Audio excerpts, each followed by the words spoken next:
नमस्कार दोस्तों। पद्मिनी एकादशी मल मास या अधिक मास में आती है। इसे कमला एकादशी भी कहा जाता है। अधिक मास की शुरुआत 18 जुलाई से हो चुकी है और इसका समापन 16 अगस्त को होगा। इसे पुरुषोत्तम मास भी कहा जाता है। अधिक मास में आने वाली एकादशी का महत्व बहुत अधिक बढ़ जाता है, क्योंकि इस माह के स्वामी श्री हरि विष्णु हैं और एकादशी तिथि भी इन्हीं को समर्पित है। ऐसे में पद्मिनी एकादशी का व्रत रखकर पूजा करने से दोगुने फल की प्राप्ति होती है। इस व्रत से साल भर की एकादशियों का पुण्य मिल जाता है। तो चलिए जानते हैं कि अधिक मास की पद्मिनी एकादशी की तिथि, शुभ मुहूर्त, पारण का समय, पूजन विधि, महत्व आदि के बारे में। दोस्तों, पांचांग के अनुसार श्रावण अधिक मास के शुक्ल पक्ष की एकादशी तिथि 28 जुलाई दिन शुक्रवार को दोपहर 2:51 पर शुरू हो रही है और इस तिथि का समापन 29 जुलाई दिन शनिवार को दोपहर 1:05 पर होगा। ऐसे में उदया तिथि के आधार पर पद्मिनी एकादशी का व्रत 29 जुलाई दिन शनिवार को रखा जाएगा।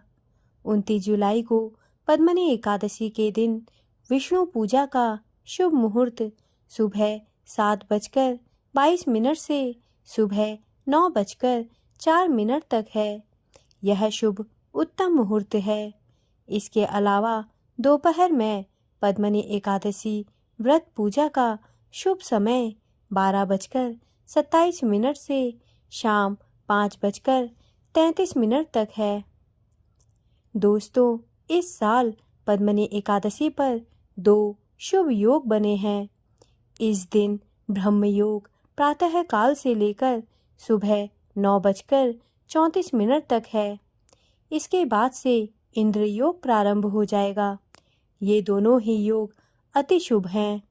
वहीं ज्येष्ठा नक्षत्र सुबह से लेकर रात 11:35 तक है। इसके बाद से मूल नक्षत्र है। दोस्तों, 29 जुलाई को पद्मिनी एकादशी के दिन सुबह 5:41 से भद्रा का प्रारंभ हो रहा है। यह भद्रा दोपहर 1:05 तक है। हालांकि यह स्वर्ग की भद्रा है। दोस्तों, जो लोग 29 जुलाई को पद्मिनी एकादशी का व्रत रखेंगे, वे व्रत का पारण अगले दिन 30 जुलाई दिन रविवार को करेंगे। 30 जुलाई को पद्मिनी एकादशी व्रत के पारण का समय सुबह 5:41 से लेकर सुबह 8:24 तक है। इस दिन द्वादशी तिथि का समापन सुबह 10:34 पर होगा। दोस्तों, पद्मिनी एकादशी व्रत की पूजन विधि इस प्रकार है। पद्मिनी एकादशी की पूजा की तैयारी दशमी से ही शुरू कर देनी चाहिए। इसके दोपहर बाद से ही नियम संयम और ब्रह्मचर्य का पालन, सात्विक भोजन की अपेक्षा रहती है। इसके बाद एकादशी के दिन सूर्योदय से पहले उठकर तीर्थ स्नान करें और यदि ऐसा संभव ना हो तो घर में ही पानी में गंगा जल डालकर स्नान करें और व्रत का संकल्प लें। नहाने के बाद भगवान सूर्य को अर्घ्य दें और पीत वस्त्र पहनकर भगवान विष्णु की पूजा करें। सावन चलने से इन्हीं के साथ ही भगवान शिव का भी ध्यान करना अनिवार्य होता है। इसके बाद एक चौकी पर पीला वस्त्र बिछाएं तथा गंगा जल से पूजा स्थान को शुद्ध करें और उसमें भगवान विष्णु की प्रतिमा रखें। इसके बाद केसर मिश्रित जल से श्री हरि विष्णु का अभिषेक करें। फिर भगवान को पीले फूल, माला, अगरबत्ती, धूप अर्पित करें और घी का दीपक जलाएं। इसके बाद भगवान विष्णु को फल, मिठाई आदि का भोग लगाएं। इसके बाद विष्णु सहस्त्रनाम या श्री हरि स्तोत्रम का पाठ करें। फिर पद्मिनी एकादशी के व्रत की कथा सुने अथवा पढ़ें। अंत में भगवान विष्णु की आरती उतारें तथा सभी लोगों में भगवान को चढ़ाया गया भोग प्रसाद के रूप में वितरित करें। पूरे दिन भगवान विष्णु का ध्यान करते हुए उनके मंत्रों का जाप करें तथा शाम के समय भगवान विष्णु की आरती उतारें। अगले दिन सुबह जल्दी उठकर स्नान आदि से निवृत्त होने के बाद भगवान विष्णु की पूजा अर्चना करें तथा इसके बाद ब्राह्मणों को भोजन कराएं व अपनी श्रद्धा के अनुसार उन्हें दान दक्षिणा देकर विदा करें व अपने व्रत का पारण करें। दोस्तों, किसी भी व्यक्ति की कोई विशेष मनोकामना पूर्ण ना हो पा रही हो तो उसे पद्मिनी एकादशी का व्रत जरूर करना चाहिए। पद्मिनी एकादशी के व्रत करने से 3 बड़े लाभ होते हैं जो इस प्रकार हैं। पद्मिनी एकादशी का व्रत करने से व्यक्ति के यश और कीर्ति में वृद्धि होती है, उसके कार्यों की सराहना होती है तथा वह अपने कुल का मान बढ़ाता है। जो व्यक्ति पद्मिनी एकादशी का व्रत रखता है उसके पाप विष्णु कृपा से नष्ट हो जाते हैं और वह मृत्यु के बाद वैकुंठ में स्थान पाता है। जो लोग निसंतान हैं उनको पद्मिनी एकादशी का व्रत अवश्य करना चाहिए। इसके पुण्य प्रभाव से पुत्र की प्राप्ति होती है। दोस्तों, सभी एकादशी व्रतों के समान ही पद्मिनी एकादशी पर भी भगवान विष्णु की पूजा करते हैं, लेकिन यह एकादशी हर 3 साल पर तब आती है जब अधिक मास लगता है। पद्मिनी एकादशी व्रत करने से संतान, यश और वैकुंठ की प्राप्ति होती है। पद्मिनी एकादशी व्रत की कथा इस प्रकार है। पौराणिक कथा के अनुसार एक बार धर्मराज युधिष्ठिर बोले, हे जनार्दन, अधिक मास के शुक्ल पक्ष की एकादशी का क्या नाम है तथा इसकी विधि क्या है? कृपा करके आप मुझे बताइए। तब श्री भगवान बोले, हे राजन, अधिक मास में शुक्ल पक्ष में जो एकादशी आती है वह पद्मिनी एकादशी कहलाती है। वैसे तो प्रत्येक वर्ष 24 एकादशियां होती हैं। जब अधिक मास या मलमास आता है तब इनकी संख्या बढ़कर 26 हो जाती है। अधिक मास या मलमास को जोड़कर वर्ष में 26 एकादशियां होती हैं।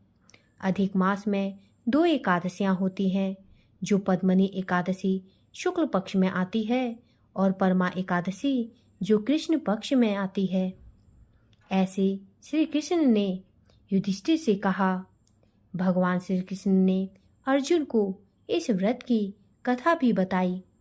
भगवान श्री कृष्ण बोले, मलमास में अनेक पुण्यों को देने वाली एकादशी का नाम पद्मिनी एकादशी है।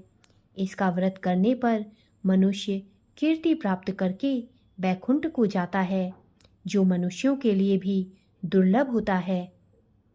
यह एकादशी करने के लिए दशमी के दिन व्रत का आरंभ करके कांसे के पात्र में जौ, चावल आदि का भोजन करें तथा नमक ना खाएं। भूमि पर सोएं और ब्रह्मचर्य व्रत का पालन करें। एकादशी के दिन ब्रह्म मुहूर्त में शौच आदि से निवृत्त होकर दंत धावन करें और जल के 12 कुल्ले करके शुद्ध हो जाएं। इसके बाद सूर्य उदय होने से पूर्व उत्तम तीर्थ में स्नान करने जाएं। इसमें गोबर, मिट्टी, तिल तथा कुशा व आंवले के चूर्ण से विधि पूर्वक स्नान करें तथा श्वेत वस्त्र धारण करके भगवान विष्णु के मंदिर में जाकर पूजा अर्चना करें।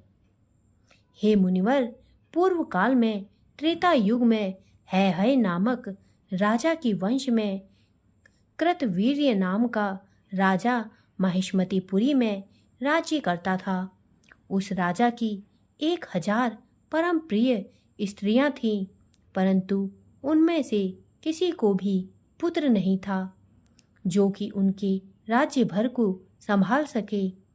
देवता, पितृ, सिद्ध तथा अनेक चिकित्सकों आदि से राजा ने पुत्र प्राप्ति के लिए काफी प्रयत्न किए, लेकिन सब असफल रहे। तब राजा ने तपस्या करने का निश्चय किया। महाराज के साथ उनकी परम प्रिय रानी, जो इक्ष्वाकु वंश में उत्पन्न हुए राजा हरिश्चंद्र की पद्मिनी नाम वाली कन्या थी, राज्य के साथ वन में जाने को तैयार हो गई। दोनों अपने मंत्री को राज्यभार सौंपकर राजसी वेश त्याग कर गंधमादन पर्वत पर तपस्या करने चले गए।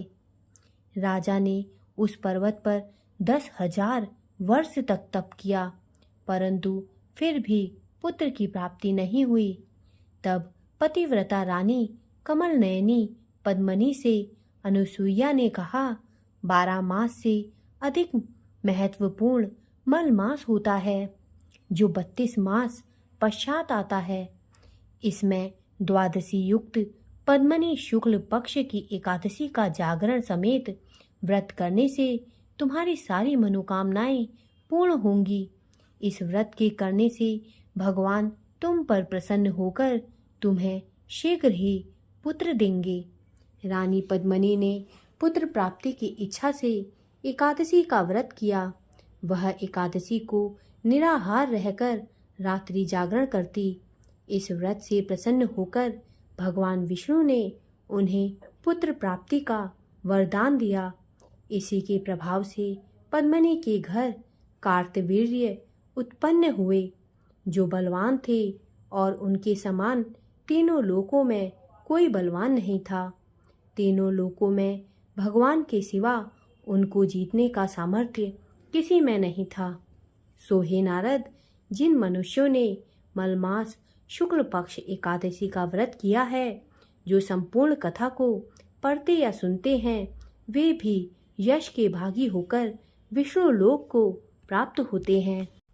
दोस्तों, मेरे द्वारा दी गई जानकारी यदि आपको अच्छी लगी हो तो कृपया मेरे चैनल को सब्सक्राइब करें तथा मेरे वीडियोस को लाइक करें। धन्यवाद।